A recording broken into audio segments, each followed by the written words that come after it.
Terremoto de magnitude 7,4 atinge a Colômbia, provoca desabamentos e deixa centenas de mortos. Panamá reforça a segurança na fronteira com a Colômbia após onda de ataques na região. Espanha reforça controles na fronteira com a Itália, diante da crise migratória. Irã impõe condições aos Estados Unidos para reabrir o Estreito de Hormuz, uma das principais rotas do petróleo mundial. Lionel Messi se despede do pai em Rosário, na Argentina, e recebe onda de mensagens de carinho. E ainda, mergulhadores italianos encontram um naufrágio romano com centenas de recipientes usados para transportar vinhos. Essas e outras notícias, a partir de agora, no Pix News.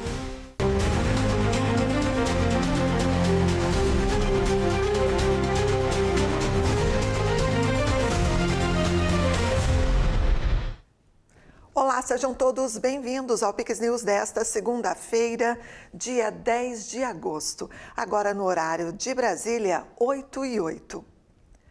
O Ministério Público de Santa Catarina ajuizou uma ação civil pública para responsabilizar os envolvidos no vazamento de ácido sulfônico que atingiu o rio Cubatão após um acidente com uma carreta na Serra Dona Francisca, em Joinville, no norte catarinense.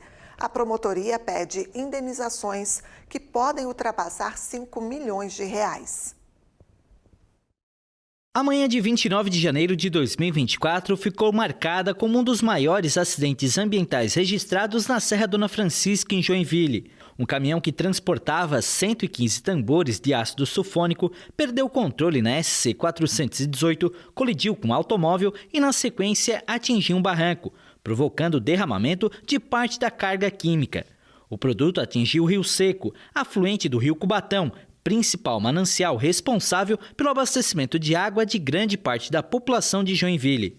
2 anos após o acidente, o Ministério Público de Santa Catarina pediu à Justiça a condenação dos réus à recuperação integral da área degradada. A ação também cobra mais de R$1 milhão por danos morais coletivos, além de uma indenização entre R$3.220.000 e R$3.950.000 pelos danos ambientais. Pelos danos à fauna, os valores pedidos variam entre R$9 e R$680.000. O processo prevê ainda a fixação de multa diária, caso as possíveis obrigações determinadas pela Justiça não sejam cumpridas. Entre os responsabilizados pelo Ministério Público estão o motorista do caminhão, empresas de transporte envolvidas e a empresa responsável pela resposta emergencial. A ação também cita o estado de Santa Catarina e o município de Joinville, por suposta omissão na fiscalização. Segundo o Ministério Público, o caminhão trafegava a 79 km por hora, em um trecho com limite de 30 km por hora. A promotoria também aponta possíveis falhas na manutenção do veículo, irregularidades na identificação da carga, escolha inadequada da rota para o transporte do produto perigoso e demora no atendimento emergencial. De acordo com o MP, esses fatores teriam contribuído para agravar os impactos ambientais e sociais provocados pelo acidente. Ainda falando sobre a Serra Dona Francisca, um deslizamento ocorrido nesta segunda-feira provocou a interdição parcial da via. O trânsito segue em meia pista no quilômetro 16, enquanto a área é monitorada e passa por avaliação técnica. A circulação de caminhões articulados e veículos com mais de 7,5 toneladas está proibida no trecho.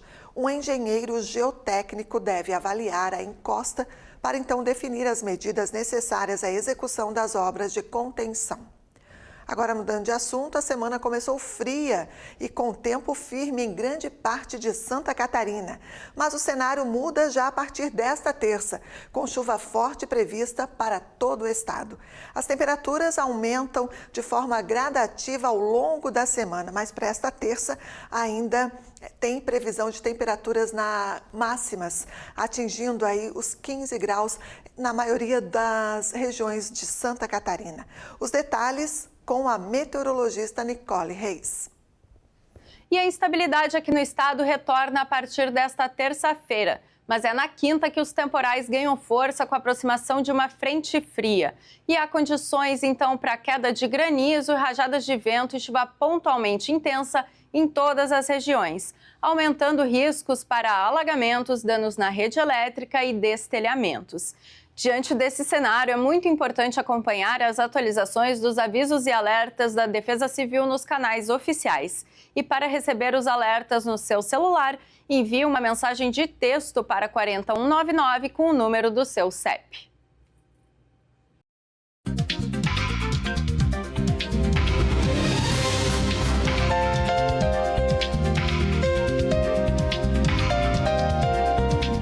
A mudança da data prévia de um prédio público em Botafogo, no Rio de Janeiro, para um prédio alugado, chegou na esfera judicial. A negociação, que resultaria em mais de 100 milhões de reais a mais para o governo federal, é no mínimo suspeita. Assunto para o jornalista Tiago Pereira, que já está por aqui. Boa noite, Tiago. O órgão trocaria um prédio próprio por um alugado, é isso mesmo? Bem-vindo. Dá para acreditar?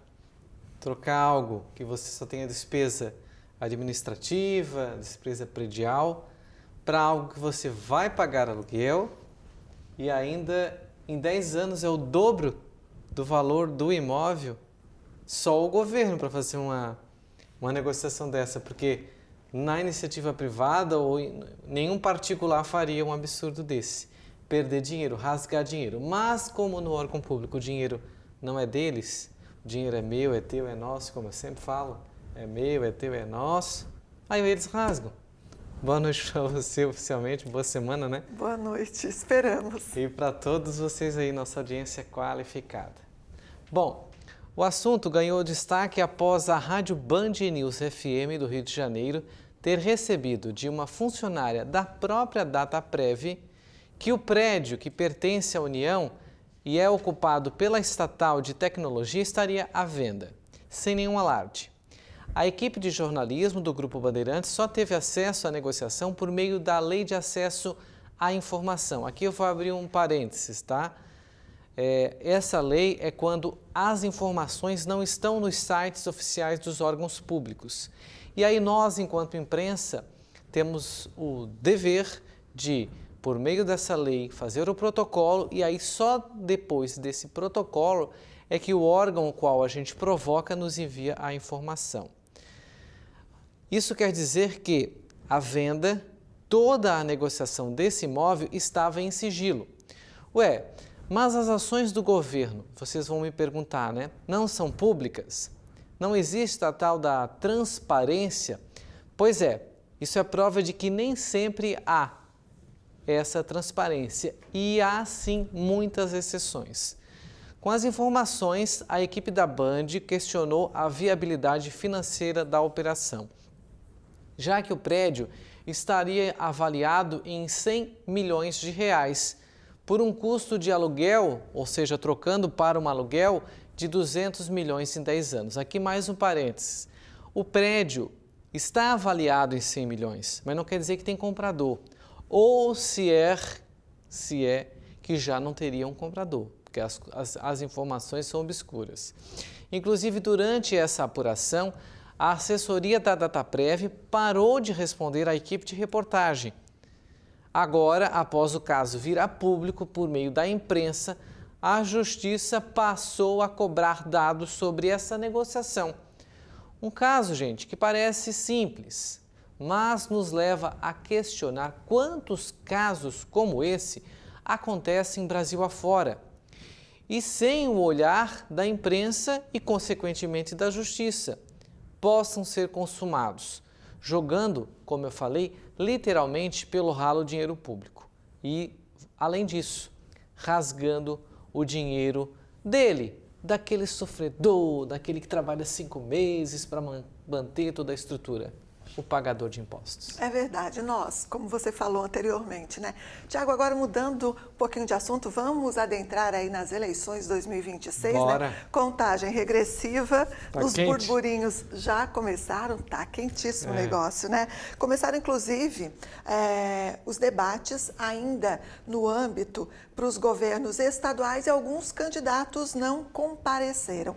Nos debates presidenciais, inclusive, já há sinalização de que o presidente Lula também não vai aceitar alguns convites. O que a gente pode interpretar dessa situação, desse momento, dessa desistência, digamos assim? É normal, faz parte das as campanhas, né? A organização, os diretores de campanha que definem se o candidato vai ou não. Eles fazem aquele banho-maria para ver se a água está muito quente, não está, se botar o dedo pela, né? Enfim, é normal esse processo. Mas há também uma reflexão de que os próprios veículos, as grandes mídias que pulverizam, que incentivam a realização das pesquisas eleitorais, estão provando agora do próprio veneno. Porque talvez as próprias pesquisas que indicam aí, em alguns casos, quase que um empate técnico dessa bipolaridade aí entre o Lula e o Flávio Bolsonaro, é o motivo deles mesmos não estarem indo às campanhas, aos debates, porque eles entendem o que? Se eles irem, prejudica. Então é melhor eles deixarem como tá. E aí eu vou dar um pouquinho mais de detalhe, dá licença, Andréia. Por favor. Olha, a primeira análise que se faz é que se Lula não vai a algum debate, né, ele foi convidado a vários, não é interessante que o Flávio vá, pois ele será o principal alvo dos demais candidatos, dos concorrentes que ali estarão. Além disso, só há um candidato de viés ideológico de esquerda. Todos os demais são de centro e direita. E é um eleitorado que Flávio corre o risco de perder. Então ele prefere, corre o risco, seria o debate, mais de perder do que agregar esse eleitorado. Agora, a campanha, a gente sabe, mesmo antes de começar, está truncada. Ela pode até se concretizar já no primeiro turno, tanto para um lado quanto para o outro, porque muito eleitorado está indefinido e não se sabe o voto desse eleitorado indefinido que as pesquisas mostram. E o que o Lula e Flávio não querem é perder. Ambos precisam, é o contrário, crescer, agregar. Agora, as emissoras, os grupos de mídia que farão esses debates, sem Lula e sem Flávio, os dois mais pontuados perdem em audiência, perdem em aderência, perdem depois nos cortes desses conteúdos que vão para as redes sociais. Nós vivemos de audiência. Eles até dizem que quem perde é o eleitor, mas nós hoje, no dia atual, sabemos que não é verdade. As campanhas vão sim conversar com as bases, dar entrevistas para perfis nas redes sociais mais alinhados com cada uma das ideologias e jogar para a torcida esse primeiro turno. Flávio Bolsonaro hoje, por exemplo, cancelou a sabatina da Globo News, repetindo a decisão do Lula, que também não foi, que alegou que não iria por causa daquele velho PowerPoint que foi divulgado aí no programa da Globo News, que trazia mais nomes e figurinhas do PT do que da oposição, no caso do Banco Master. E aí as pesquisas eleitorais que as emissoras, os grandes grupos bancam, pagam, fomentam, divulgam, pode ser o antídoto dessa agora ausência dos candidatos nos debates, porque hoje com as redes sociais eles falam com as suas bases. Aí você vai me dizer, Tiago, mas os debates são da Band, do SBT, da Rede Globo, da Rede TV, da Record, dos canais abertos, que pegam um grupo de massa que talvez não tenha acesso à internet. Sim, mas uma pequena parcela, a grande fatia do eleitorado já vai vê-los também na TV aberta no horário eleitoral, durante os intervalos comerciais. E aí vai ver só a versão de cada um deles e vai escolher, porque no debate há o confronto. É interessante, faz parte do jogo, sim, mas nesse momento as emissoras, os grandes grupos estão provando do próprio veneno, da massificação das pesquisas em detrimento agora, baseado no resultado das pesquisas, dos candidatos optarem em não irem aos debates e aí, consequentemente, não gerar toda essa audiência e repercussão que acontece no dia seguinte. Por exemplo, hoje, com os debates que teve ontem dos governadores de alguns estados, pouca repercussão, né? A ausência do Sérgio Moro, por exemplo, não gerou aqueles grandes cortes que nós teríamos talvez hoje, inclusive até da própria esquerda, fomentando aí, trazendo informações negativas para a campanha dele. E por aí vai o jogo. Agora, gente, antes de eu me despedir aqui desse comentário de hoje, antes de encerrar essa minha participação, uma notícia triste que já está aqui na nossa tela. Nós perdemos essa senhora, a dona Wanda Lobo, que a gente sabe, a cidade de Garopaba, cidade sede aqui da Pix TV, que fica a mais ou menos 80 quilômetros da capital Florianópolis. Ela é moradora dessa cidade e nós estamos de luto, porque perdemos ela. A dona Wanda não está mais entre nós. Ela é uma das pessoas mais importantes, não só para a religião, para a fé católica, mas para a história da cidade. Você conversava com ela e tinha a certeza de quase uns 200 anos de conhecimento, desde as histórias que ela contava, que ouvia da avó até o pai, porque a mãe ela perdeu muito jovem. Além, claro, da história da vida dela e do companheiro, seu Íris Baldança Lobo. Lá em 2021, eu e o nosso cinegrafista, o Alessandro Silva, fizemos uma reportagem especial.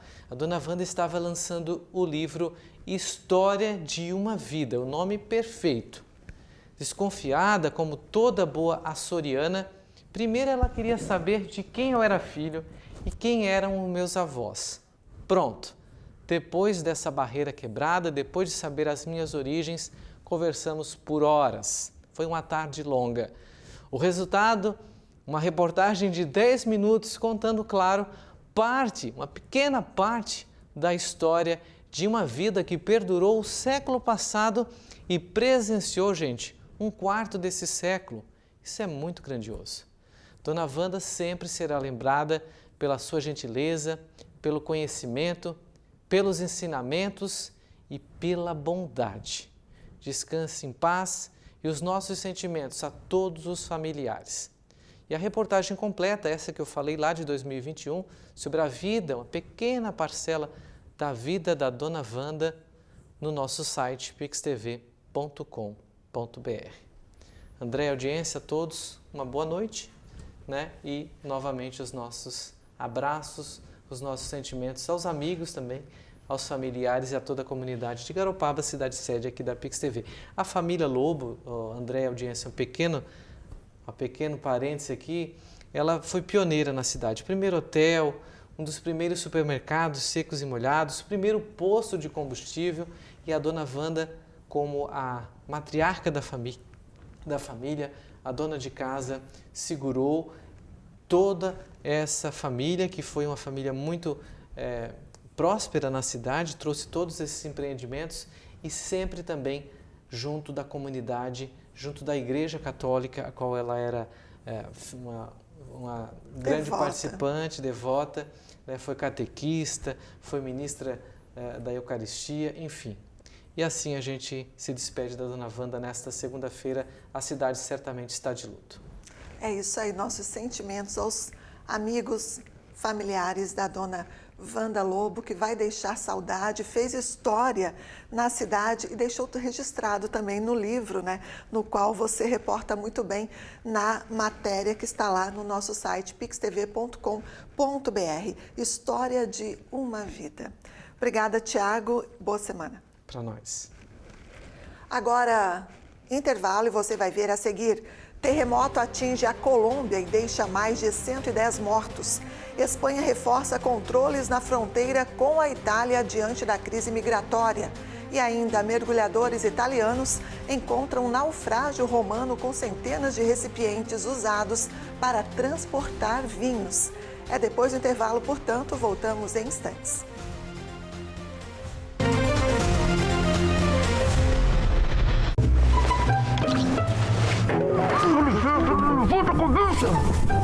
Ô, amigão, vai me dizer que você tem coragem de encostar a cabecinha com essa tranquilidade. Não lembro que você instalou aquela caixinha ali não, meu amor?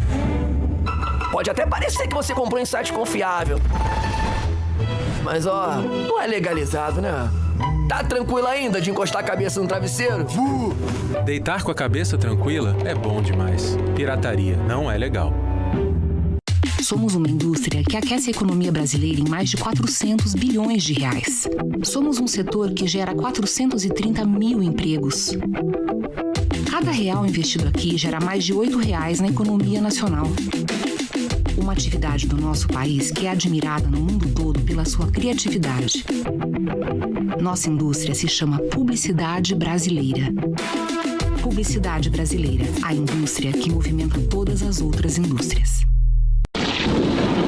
Com o aumento da temperatura e das chuvas, aumenta também o risco de desastres. Se estiver no litoral, na serra, em uma região próxima a rios, cachoeiras ou com histórico de enchentes e alagamentos, antes que aconteça, se informe sobre um local seguro para o caso de uma emergência. Respeite os alertas da Defesa Civil. A prevenção pode salvar você ou alguém que esteja em situação de risco. Todo mundo pode ajudar a salvar uma vida. O que é Garopaba? É luz, é verão, é esporte, é música, é tainha, é tempero, é história, é encanto, é tradição, é cultura, é pra criança, é pra família. Garopaba é a Garopaba. Venha viver de perto.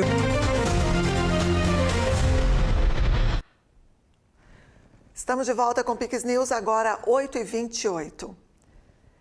E agora uma notícia que chocou o sul catarinense. Mais um caso provável de feminicídio. Uma estudante de 19 anos foi encontrada morta na manhã desta segunda-feira na casa do namorado, no município de Sangão, que fica no sul catarinense. O namorado da vítima foi preso. Somente em 2026 foram 32 feminicídios confirmados em Santa Catarina. Joviana Evelyn Jankowski tinha 19 anos e era estudante de Ciências Biológicas da Unesc. Ela saiu de casa na última quinta-feira para ir à faculdade. Mais tarde, avisou a família que iria a um bar com amigos e depois disse que dormiria na casa do namorado. Durante o fim de semana, a família continuou recebendo mensagens do celular de Joviana. Mas a mãe percebeu mudanças no jeito de escrever, nas respostas e na forma como a filha costumava se comunicar. Na manhã de hoje, a mãe foi até a casa do namorado. Uma parente do jovem disse que o casal havia ido à praia no dia anterior e que voltaria para trabalhar. A versão não convenceu a mãe, que chamou a polícia. Joviana estava enrolada em cobertores. O corpo apresentava pequenas lesões na face e sinais iniciais de decomposição. A perícia estima que a morte tenha ocorrido entre 1 dia e meio e 2 antes da localização. A causa da morte ainda depende do resultado dos exames periciais. O principal suspeito é José Gustavo Rabelo de Souza, de 21 anos, namorado de Joviana. Segundo as informações da investigação, ele teria deixado a região e se escondido em uma área de mata, mas foi preso após ser localizado pelas forças de segurança. A polícia também apura as circunstâncias em que o celular da vítima foi utilizado depois da morte. A hipótese é que as mensagens tenham sido enviadas por outra pessoa para manter a família sem suspeitas e atrasar a descoberta do crime. E mais de 110 pessoas morreram após um terremoto que atingiu a Colômbia nesta segunda-feira. Dezenas de prédios também desabaram na região oeste do país. O terremoto aconteceu pouco depois das 7h30 da manhã no horário local. O epicentro foi registrado perto de San José del Palmar, no departamento de Chocó, a cerca de 100 quilômetros de profundidade. O tremor foi sentido em várias cidades colombianas. As regiões mais afetadas estão nos departamentos de Chocó, Vale del Cauca, Risaralda, Caldas e Quindío. Em Cali, pelo menos 20 estruturas desabaram. Em um novo balanço, o prefeito Alejandro Eder informou que a cidade registra 15 mortos e 380 feridos. Equipes de resgate trabalham para localizar pessoas que podem estar sob os escombros. O prefeito pediu reforço a Bogotá e Medellín para ampliar as equipes de resgate. Pedi ao prefeito de Bogotá e ao prefeito de Medellín equipes de resgate. Além disso, estamos à frente desta emergência com todos os organismos de socorro de Cali. Socorro de Cali. A rede hospitalar também foi afetada. O Hospital Universitário del Valle, em Cali, teve um colapso parcial. 4 pacientes foram resgatados e outras 4 pessoas ainda estão sendo localizadas, segundo o secretário de Saúde de Cali. Em Manizales, 2 mortes foram registradas e houve danos em vários edifícios. Uma das torres da catedral da cidade também foi danificada. Em Pereira, na região cafeeira, também houve mortes e danos em edificações. O ministro do Interior, Rodrigo Lara, seguiu para a cidade com engenheiros e antenas de internet via satélite para reforçar o atendimento à emergência. Bom, um pequeno susto. Sentimos que começou a tremer, mas o problema é que não parava. Não foi tão forte, mas foi muito longo. Então, por não parar, a gente começou a temer algo pior ou que ficasse mais forte. Na capital Bogotá, moradores deixaram prédios depois do tremor. Algumas pessoas foram para as ruas ainda de pijama enquanto equipes avaliavam possíveis danos. Além das vítimas, o terremoto causou danos em 1.575 moradias. Outras 37 foram completamente destruídas, segundo o balanço divulgado pelo governo. Também foram registrados danos em 61 edifícios, 18 unidades de saúde, 52 instituições de ensino e 17 centros comunitários. A infraestrutura de transporte também foi afetada. 18 estradas tiveram danos e 6 aeroportos apresentaram problemas e permaneciam sem operações comerciais no momento do balanço. A Aeronáutica Civil suspendeu voos em vários aeroportos enquanto as estruturas eram avaliadas. O Serviço Geológico Colombiano também descartou uma relação entre o terremoto e a emissão de cinzas do vulcão Purate, no departamento de Cauca. Este tipo de eventos sísmicos no tienen ninguna relación con la actividad del volcán Puracé. O presidente Abelardo de la Espriella decretou desastre de caráter nacional após uma reunião da sala de crise do governo. A medida permite a adoção de ações excepcionais para enfrentar a emergência. O presidente também anunciou viagem para Quibdó, capital de Chocó, onde fica o epicentro do terremoto. E ações personalmente Vou liderar pessoalmente esses esforços para trazer soluções ao nosso povo no departamento de Chocó, na região cafeeira e em outras áreas afetadas do país. Vocês não estão sozinhos. Que han sido afetadas. Não estão solos. O governo informou que a prioridade é o resgate de pessoas que continuam presas sob os escombros. O terremoto também foi sentido fora da Colômbia, em cidades do Equador e em diferentes regiões do Panamá e da Venezuela. E o Panamá reforçou a fronteira com a Colômbia após os ataques ocorridos durante o primeiro dia do governo do presidente colombiano Abelardo de la Espriella.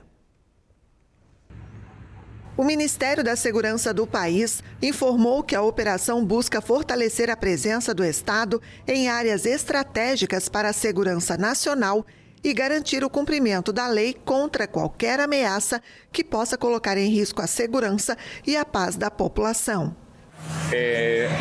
Deslocamos mais de 15 embarcações que serão divididas entre as costas do Caribe e do Pacífico para que possamos reforçar o bloqueio que precisamos manter em nossas costas, tanto no Pacífico quanto no Caribe, e para que possamos combater diretamente os grupos criminosos. Panamá e Colômbia compartilham a fronteira de 266 quilômetros pela selva de Darién, um território inóspito sem rotas terrestres, onde grupos irregulares colombianos operam. No sábado, 2 ataques foram registrados em diferentes partes da Colômbia, deixando um policial morto e vários feridos. A medida panamenha ocorre enquanto o país realiza manobras militares esta semana, juntamente com cerca de 20 outros países, incluindo os Estados Unidos, para defender o Canal do Panamá. A disputa migratória entre Espanha e Itália provocou uma nova escalada, com Madrid iniciando no último sábado controles temporários para viajantes procedentes de Roma após o fechamento do espaço pela Itália. A decisão foi adotada pelo governo de Pedro Sánchez após lançar um ultimato a Roma para que suspenda as medidas semelhantes impostas depois da entrada massiva de imigrantes em Ceuta, no fim de julho. O Ministério do Interior espanhol assegurou que esses controles em conexões aéreas e marítimas estão sendo realizados de forma aleatória, com foco especial nos passageiros que sejam cidadãos nacionais de países terceiros. O que a Itália fez está completamente fora de contexto. Não concordo. Me parece que Sanches está recebendo ataques de todos os lados e não é justificável o que está acontecendo.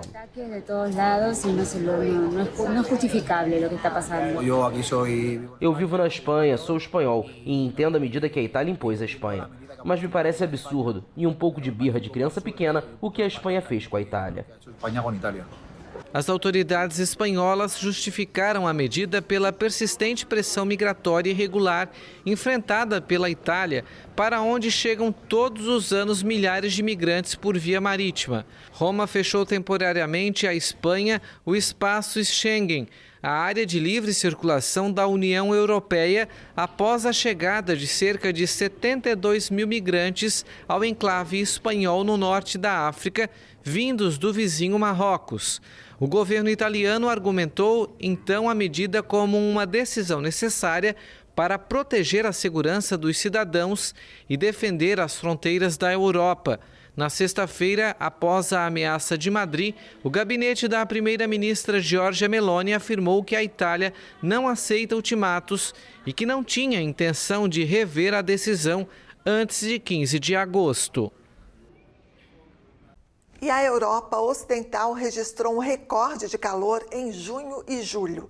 Os números alarmantes foram divulgados nesta segunda-feira pelo Serviço Europeu sobre Mudança Climática Copérnicos. A Europa Ocidental vivenciou o período junho-julho mais quente já registrado, em um cenário de ondas de calor repetidas, seca generalizada e incêndios devastadores. Em escala mundial, os oceanos também atingiram em julho de 2026 as temperaturas mais elevadas já registradas para este mês, a 20,96 graus Celsius, e impulsionados pelo fenômeno El Niño e pelo aquecimento climático provocado pela atividade humana. Em todo o mundo, julho de 2026 empatou com julho de 2024 como o segundo mês de julho mais quente já registrado, atrás apenas de julho de 2023. Mas o fenômeno é observado de forma mais acentuada na Europa Ocidental, o continente que está aquecendo de maneira mais rápida. A temperatura média combinada no continente para junho e julho atingiu 21,62 graus, superando o recorde de 2022. Junho de 2026 já tinha sido um mês de calor recorde para a Europa Ocidental. Por sua vez, julho registrou uma temperatura média de 22,48 graus, 2,53 graus acima dos valores normais para o período de 1991 a 2000, mas um pouco abaixo de julho de 2006. Desde maio, a Europa Ocidental sofreu 4 episódios de calor extremo, 2 deles em julho. As ondas de calor alimentaram uma seca quase generalizada na França, na Espanha e em certas regiões da Alemanha e do Reino Unido. A reabertura do Estreito de Hormuz segue sem previsão, enquanto o Irã exige compensações dos Estados Unidos pelos danos provocados durante a guerra. O Estreito de Hormuz seguirá bloqueado. Foi o que afirmou nesse domingo a Guarda Revolucionária do Irã, que exige que os Estados Unidos aceitem todas as condições propostas por Teherã, entre elas o pagamento de compensações pelos danos causados durante a guerra. A rota estratégica para o comércio mundial de hidrocarbonetos permanece fechada pela República Islâmica, que ataca regularmente navios que atravessam o Estreito sem autorização. Os ataques contínuos nessa via marítima, por onde antes da guerra os navios transitavam livremente, provocaram o fracasso de uma trégua alcançada em abril.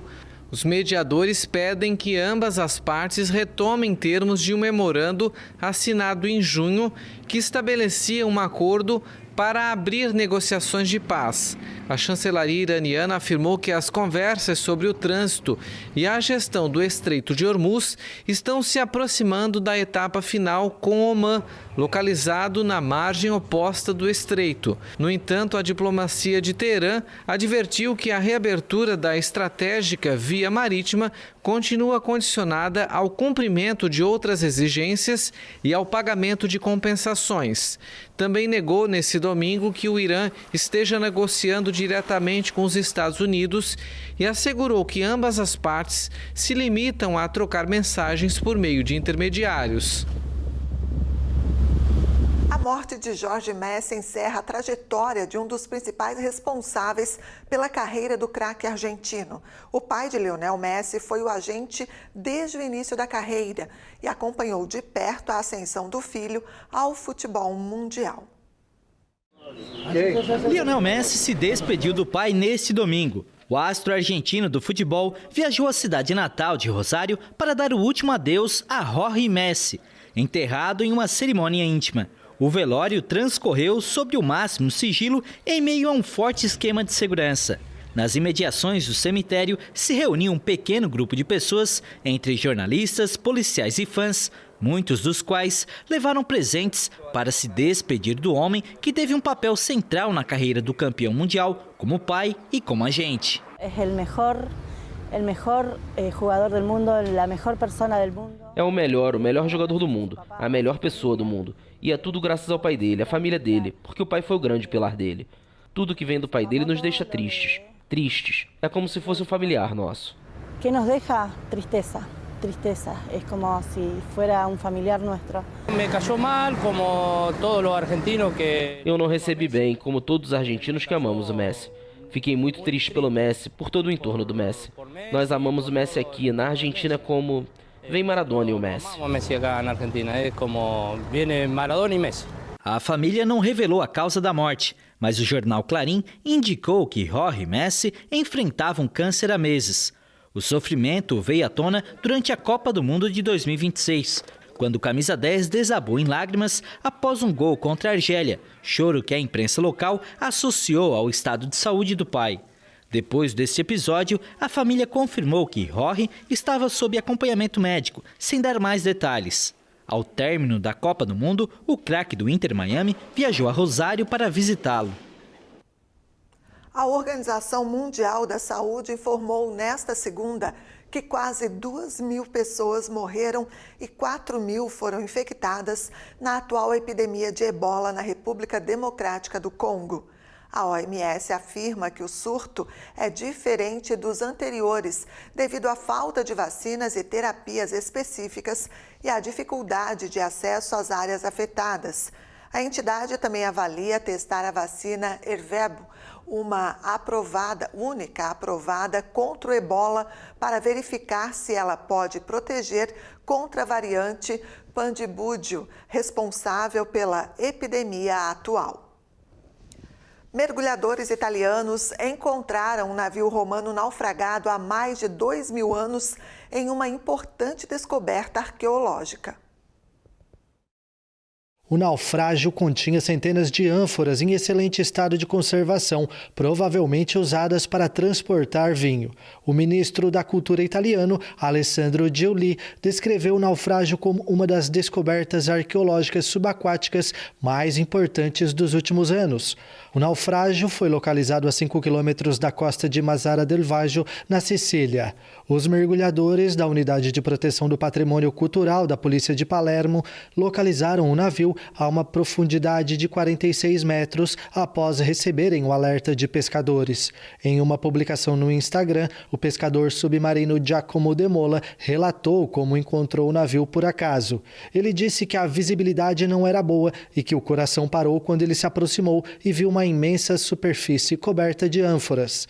A embarcação de 21 metros de comprimento e 6 de largura transportava principalmente esses grandes cilindros que costumavam ser usados para transportar vinho.